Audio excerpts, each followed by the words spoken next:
ጤና ይስጥልኝ እንደምን አምሽታችኋል ውድ ተመልካቾቻችን ከአባይ ቴሌቪዥን የሚተላለፍላችሁ የዕለተ ረቡዕ ነሐሴ 13 ቀን 2018 ዓ.ም አውደ ዜና ተጀምሯል። በምሽቱ የዜና ወጃችን በርካታ ዘገባዎችን ወደ እናንተ እናደርሳለን። ዜናውን እየመራሁ ቴዎድሮስ አይቸው ከእናንተ ጋር ቆይታ አደርጋለሁ። አብራችሁን ትቆዩም በአክብሮት ጋብዛችኋለሁ።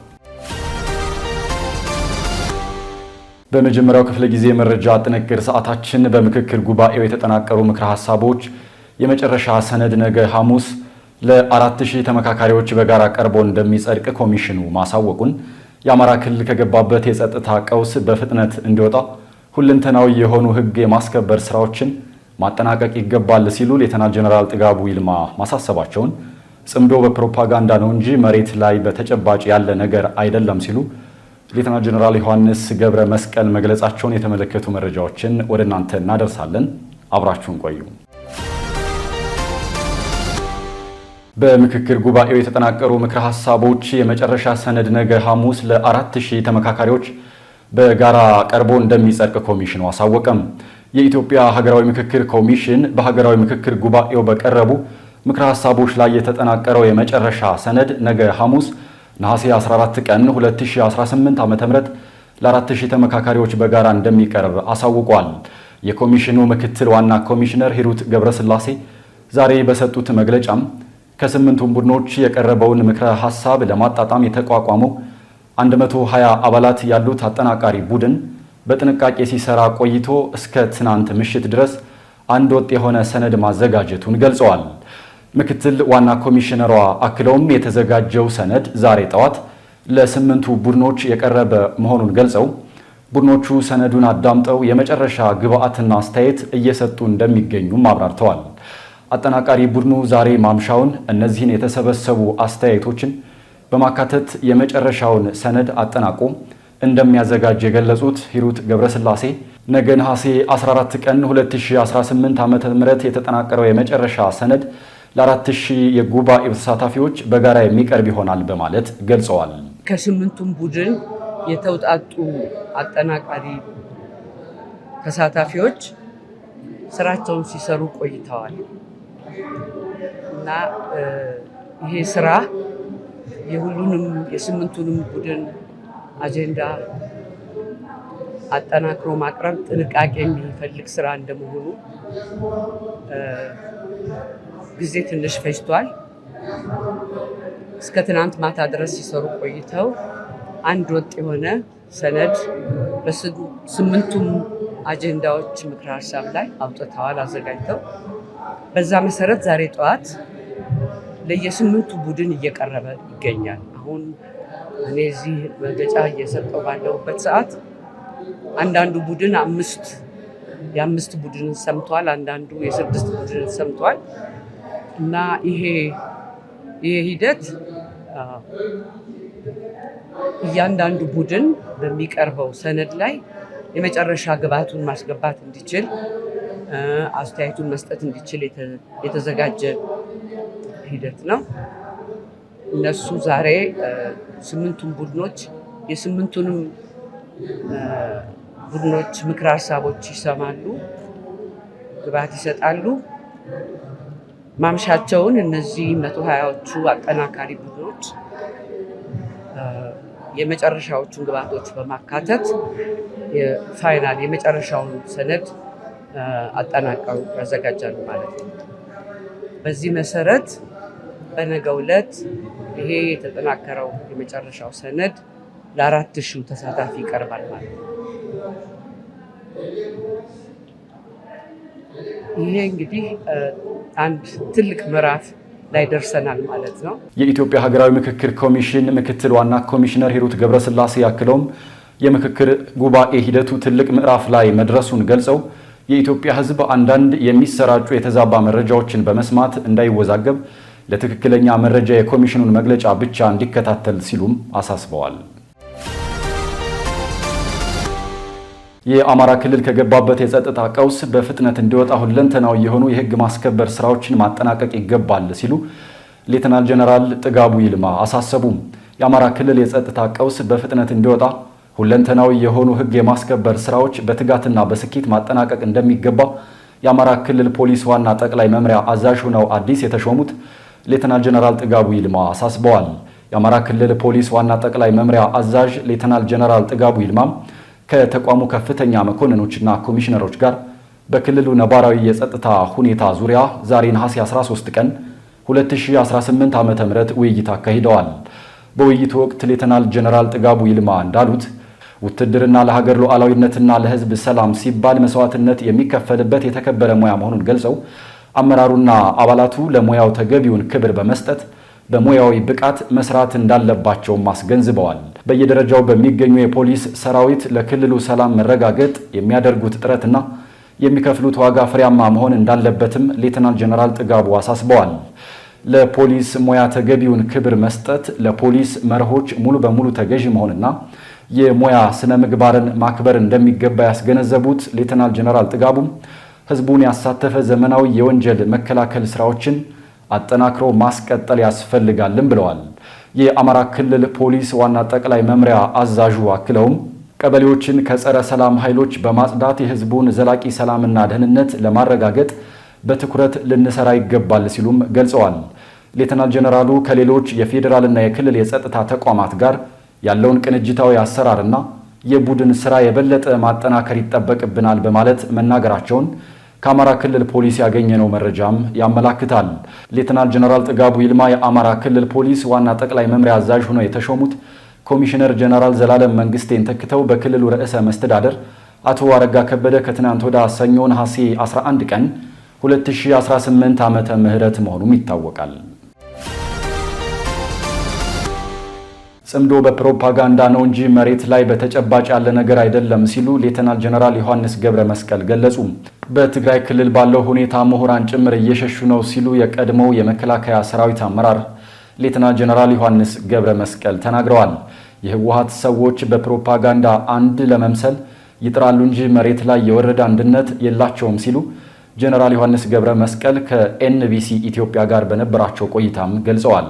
ጽምዶ የተባለው ቡድንም አየሩን ከመበከል በዘለለ መሬት ላይ በወረደ መልኩ ሲታይ ምንም ነገር የለም ሲሉም አብራርተዋል። የህወሓት ቡድን ተግባር አሁን ላይ ከሽፍታ በታች ሆኗል ያሉት ጀነራሉ በቀድሞው ጊዜ ሽፍታ እንኳን ለሰላም ሲጠራ ይመጣ ነበር ብለዋል።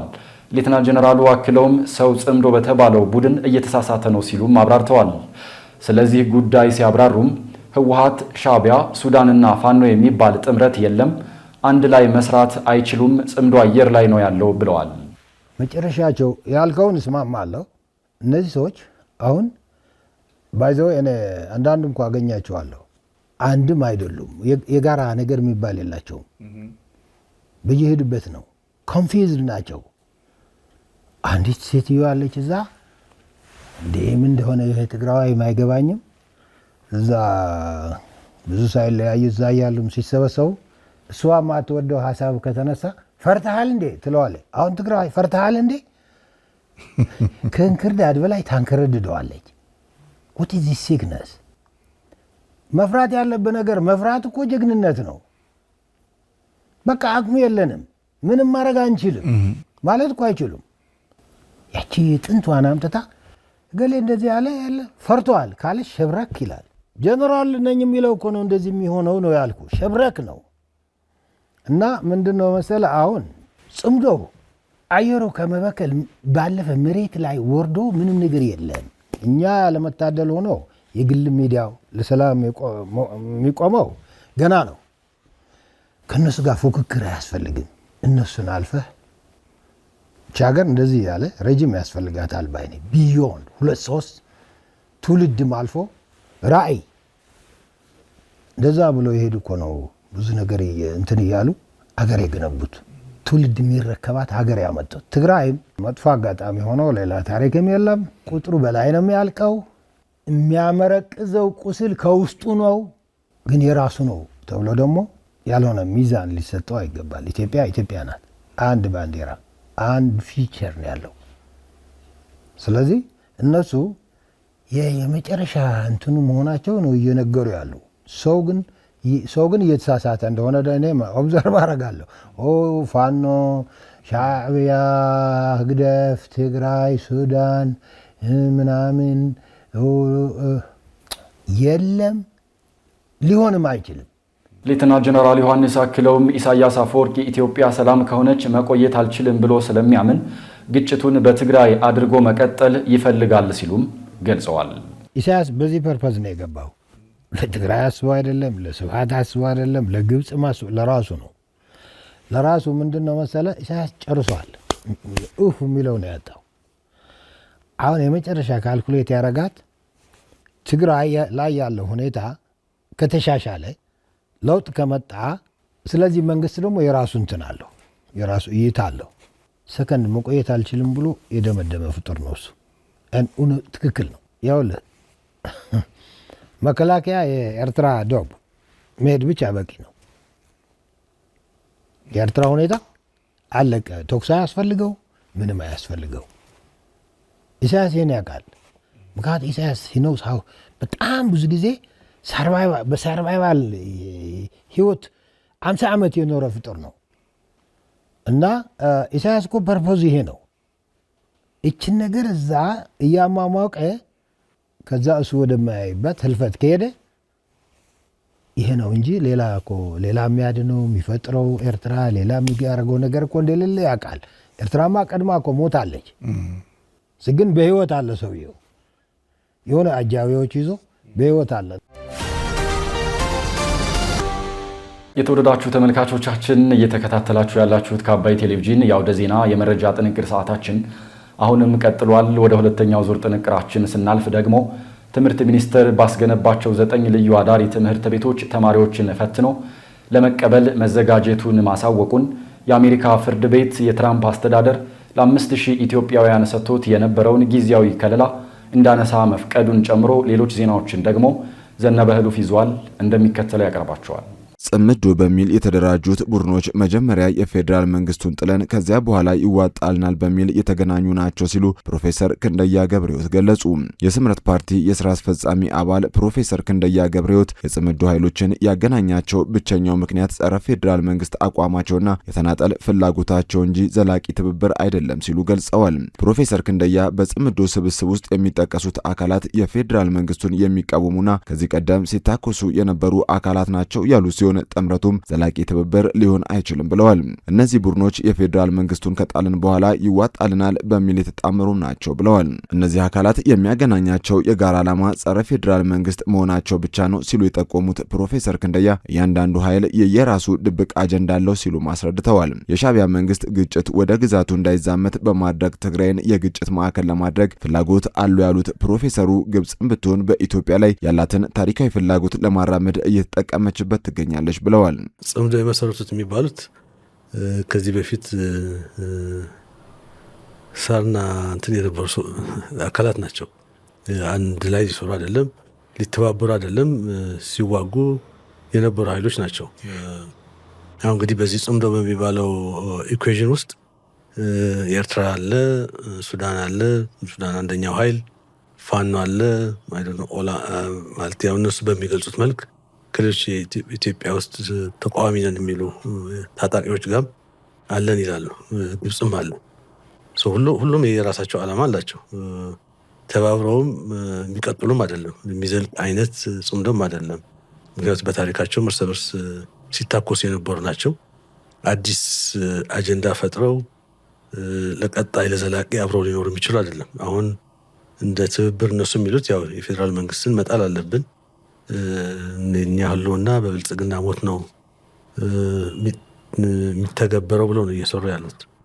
ግን ሁሉም ብናያቸው የራሳቸው ዓላማ ነው ያላቸው። ግብጽ ኤርትራንም ሱዳንም ያዛል። ሱዳንና ኤርትራ ደግሞ በተለይ ኤርትራ ደግሞ እዛ ያለው የህወሓት ቡድን ያዛል። ሌላው አዛዥ የታዛዥ አይነት ትብብር የሚመስል ኮት አንኮት ማለት ነው።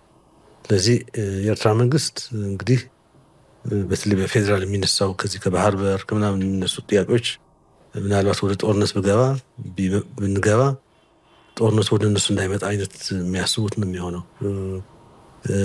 ይሄ እንግዲህ ጦርነቱ ወይ ትግራይ ውስጥ ወይ አማራ ውስጥ እንዲሆንላቸው እና ባፈር ዞን እንዲሆን ነው። የጦር አውድማው ትግራይ ወይ አማራ ይሆናል።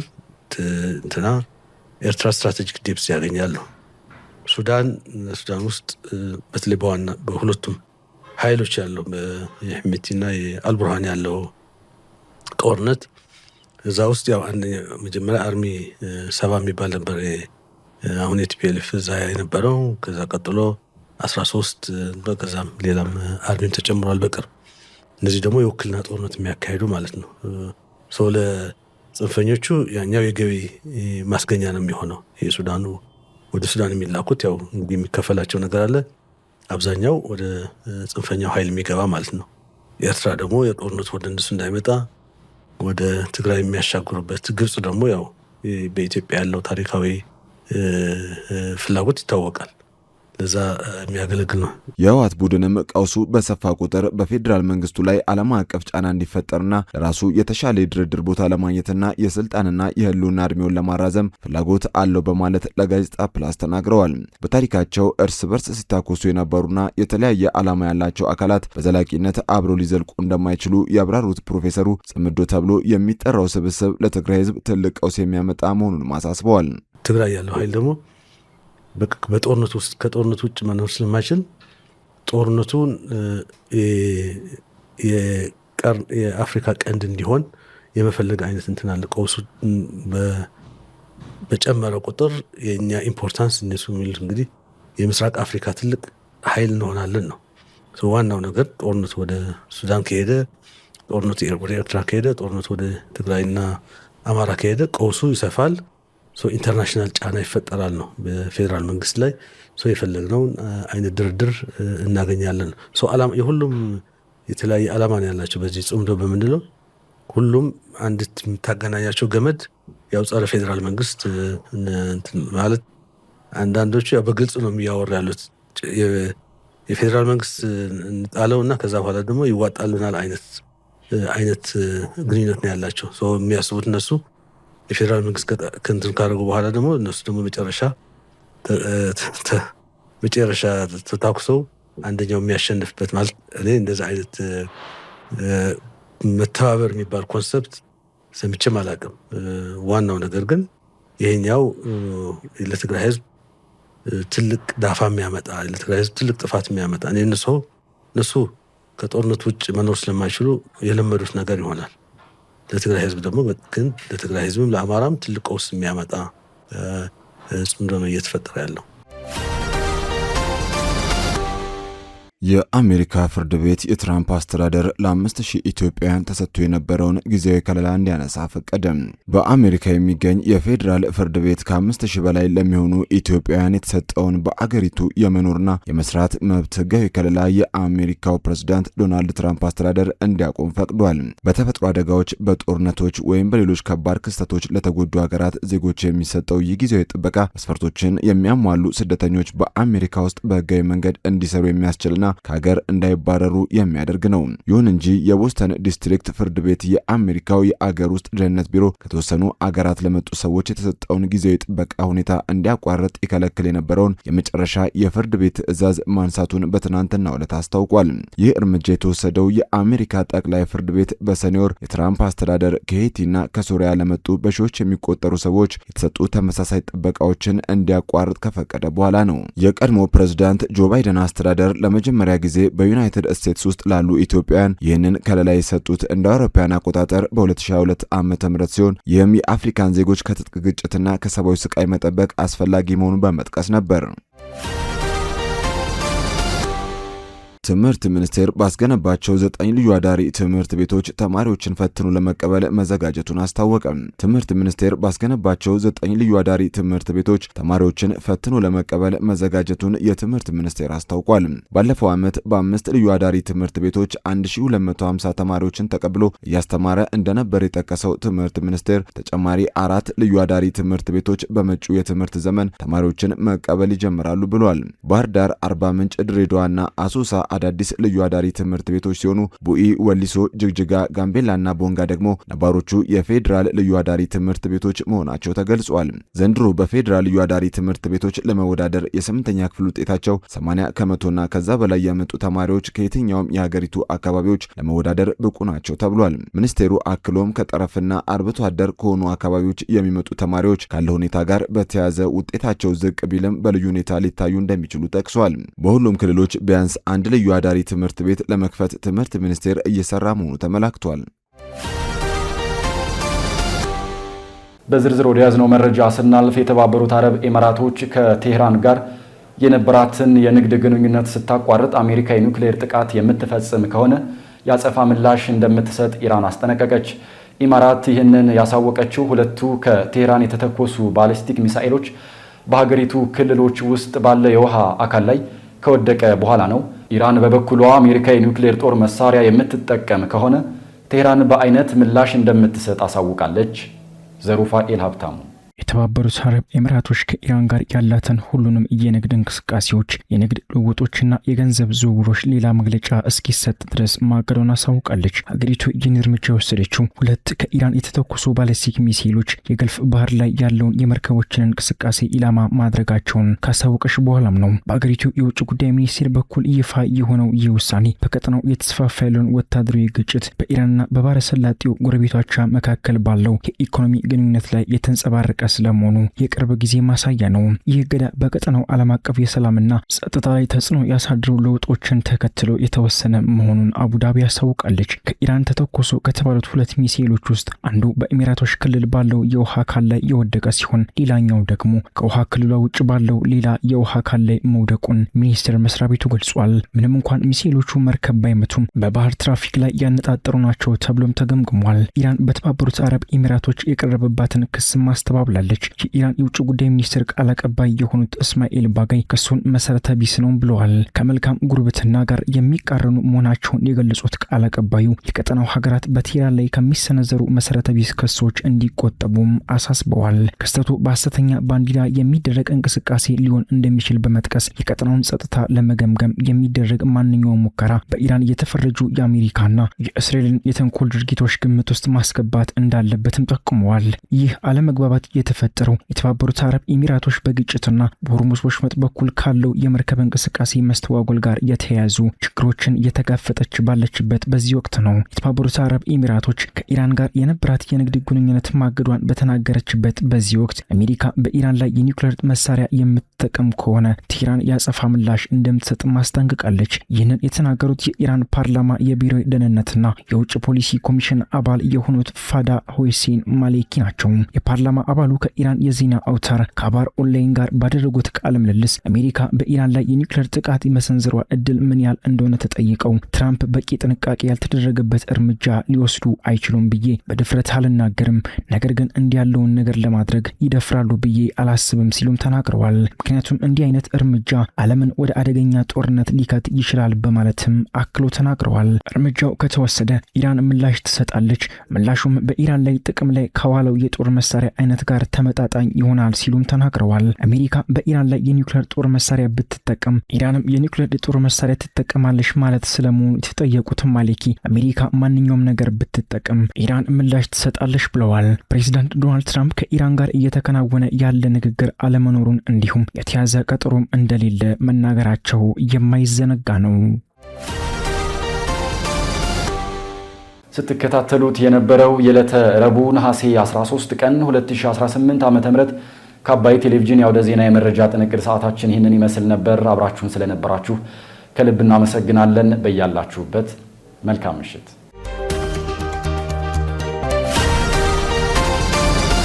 ጤና ይስጥልኝ፣ እንደምን አምሽታችኋል ውድ ተመልካቾቻችን። ከአባይ ቴሌቪዥን የነሐሴ 13 2018 የቢዝነስና የምጣኔ ሀብት ዘገባዎች ወደ እናንተ የሚቀርብበት ሰዓት ላይ ደርሰናል። ኢትዮጵያ በ2018 በጀት ዓመት ከኤሌክትሪክ ኃይል ኤክስፖርትና ተያያዥ አገልግሎቶች 474 ሚሊዮን ዶላር ገቢ ማግኘቷ መገለጹን በኤክስፖርቱ ቻይና መድረክ ከ340 ሚሊዮን ዶላር በላይ የሚያስገኙ 33 የንግድ ለንግድ ስምምነቶች መፈራረማቸው መገለጹን ጨምሮ ሌሎች መረጃዎችን ይዘናል። አባይ ቢዝነስን እየመራው ሀና ፍስሐ ከእናንተ ጋር ቆይታ አደርጋለሁ። አብራችሁ ቆዩ። ኢትዮጵያ በ2018 በጀት ዓመት ከኤሌክትሪክ ኃይል ኤክስፖርትና ተያያዥ አገልግሎቶች 474 ሚሊዮን ዶላር ገቢ ማግኘቷ ተገለጸ። የኢትዮጵያ ኤሌክትሪክ ኃይል በተጠናቀቀው የ2018 በጀት ዓመት ከኤሌክትሪክ ኃይል ኤክስፖርት፣ ከሀገር ውስጥ ዳታ ማይኒንግ እና ከቴክኖሎጂ ኩባንያዎች ሽያጭ 474 ሚሊዮን የአሜሪካን ዶላር ገቢ ማግኘቷን አስታውቋል። የተቋሙ የኮሚኒኬሽን ዳይሬክተር አቶ ሞገስ መኮንን ከተገኘው አጠቃላይ ገቢ $120 ሚሊዮን ገደማ የሚሆነው በቀጥታ ለጎረቤት ሀገራት ከተደረገ የኤሌክትሪክ ኃይል ሽያጭ መገኘቱንና ቀሪው በሀገር ውስጥ ሆነው የውጭ ምንዛሬ ከሚከፍሉ የዳታ ማይኒንግና የቴክኖሎጂ ተቋማት የተሰበሰበ ነው ብለዋል። ኢትዮጵያ በምስራቅ አፍሪካ ቀጠና የኤሌክትሪክ ኃይል ትስስርን ለማጠናከር በሚደረገው ጥረት ውስጥ ዋና ተዋናይ ሆና እያገለገለች መሆኗን ያነሱት አቶ ሞገስ በአሁኑ ወቅትም ወደ ጅቡቲና ኬንያ የሚደረገው የኃይል ኤክስፖርት በተሳካ ሁኔታ እየቀጠለ መሆኑን ገልጸዋል። በተለይም ከኬንያ ጋር ያለው የኃይል ትስስር አፈጻጸም ከፍተኛ ውጤት እየታየበት እንደሚገኝም ጠቅሰዋል። በሁለቱ ሀገራት ስምምነት መሰረት በከፍተኛ የኃይል ፍላጎት ሰዓታት እስከ 200 ሜጋዋት እንዲሁም በዝቅተኛ የፍላጎት ሰዓታት ደግሞ 65 ሜጋዋት የኤሌክትሪክ ኃይል እየቀረበ ይገኛል ነው ያሉት። የኃይል አቅርቦቱ የኬንያን የኤሌክትሪክ ሲስተም መረጋጋት ከማስጠበቅ ባሻገር ሀገሪቱ ከውጭ ከምታስገባው ኢነርጂ እስከ 90% የሚሆነውን ከኢትዮጵያ እንድታገኝ አስችሏታል ሲሉ ለጋዜጣ ፕላስ ተናግረዋል። በሌላ በኩል ወደ ሱዳን ይደረግ የነበረው የኃይል ኤክስፖርት ሀገሪቱ በገባችበት የእርስ በርስ ግጭት ምክንያት ሙሉ በሙሉ የተቋረጠ ሲሆን በጦርነቱ ምክንያት በሱዳን በኩል ያለው የኢነርጂ ተሸካሚና አስተላላፊ መሰረተ ልማቶች በከፍተኛ ሁኔታ በመጎዳታቸው የኃይል አቅርቦቱ ሊቆም ችሏል ነው ያሉት። የሀገር ውስጥ የኃይል ማመንጨት አቅምን በተመለከተ የታላቁ የኢትዮጵያ ህዳሴ ግድብ በተጠናቀቀው የበጀት ዓመት ከተያዘለት እቅድ ውስጥ 99.5% ያህሉን በማሳካት ከፍተኛ አፈጻጸም ማስመዝገቡ ተጠቁሟል። ሀገሪቱ ካመነጨችው አጠቃላይ 35 ቴራዋት የኤሌክትሪክ ኃይል ውስጥ 51.5% ወይም ከግማሽ በላይ የሚሆነው የተመረተው ከህዳሴ ግድብ መሆኑንም አቶ ሞገስ ተናግረዋል። በኤክስፖርት ቱ ቻይና መድረክ ከ$340 ሚሊዮን በላይ የሚያስገኙ 33 የንግድ ለንግድ ስምምነቶች መፈራረማቸው ተገለጸ።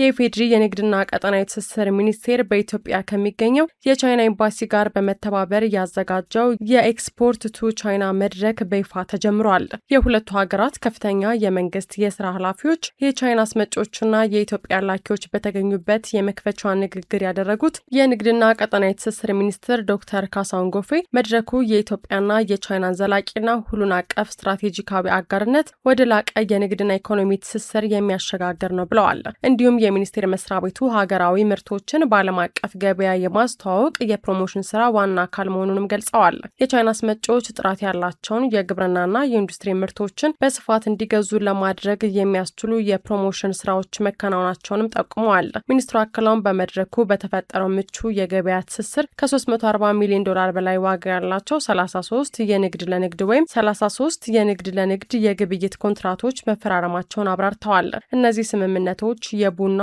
የሰሊጥ፣ የአኩሪ አተር፣ የጨርቃጨርቅና የማዕድን ምርቶችን ወደ ውጭ ለመላክ የሚያስችሉ መሆናቸውን ገልጸዋል። ሚኒስትሩ የስምምነት የኢትዮጵያን የውጭ ንግድ ገቢ ግኝት በእጅጉ እንደሚያሳድገው ይጠበቃል ማለታቸውን ከሚኒስትሩ የማህበራዊ የትስስር ገጽ ያገኘነው መረጃ ያመለክታል። የግል ባለሀብቶችን በማሳተፍ ከውጭ ወደ ኢትዮጵያ የሚገባውን ጥጥ በሀገር ውስጥ ምርት ለመተካት እየተሰራ መሆኑ ተገለጸ።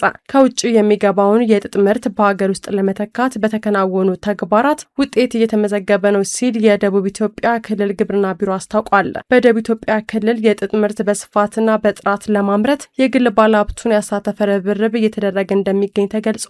በክልሉ ደቡብ ኦሞ ዞን በጥጥ ልማት ዘርፍ የተሰማሩ ባለሀብቶችን የስራ እንቅስቃሴ የተመለከቱት የደቡብ ኢትዮጵያ ክልል ግብርና ቢሮ ኃላፊ ዶክተር መሪውን ፍቅሩ ከውጭ የሚገባውን የጥጥ ምርት በሀገር ውስጥ ለመተካት የተጀመረው ጥረት አበረታች ለውጥ እያመጣ ነው ሲሉ ገልጸዋል። በክልሉ ጥጥን ጨምሮ ለኢንዱስትሪ ግብዓት የሚሆኑ የግብርና ምርቶችን ለማልማት የሚያስችል አቅም አለ ሲሉም ነው የተናገሩት። የሀገር ውስጥ የጥጥ ምርትን ለማሳደግ የተጀመረውን ጥረት በማገዝ ረገድ የናሳ እርሻ ልማት ትልቅ አስተዋጽኦ እያበረከተ ይገኛል ሲሉም ገልጸዋል። ልማታዊ ባለሀብቶችን በማበረታታት የሀገር የኢኮኖሚ እድገት መሪ ተዋናይ እንዲሆኑ ድጋፍ እንደሚደረግም ያነሱት። በጥጥ ልማት ዘርፍ መሰማራት ለሚፈልጉ ባለሀብቶች ድጋፍ እንደሚደረግ የተገለጸ ሲሆን በአሁኑ ወቅትም ከ2000 ሄክታር በላይ መሬት ላይ ጥጥ እየተመረተ እንደሚገኝ የኢዜአ ዘገባ ያመለክታል።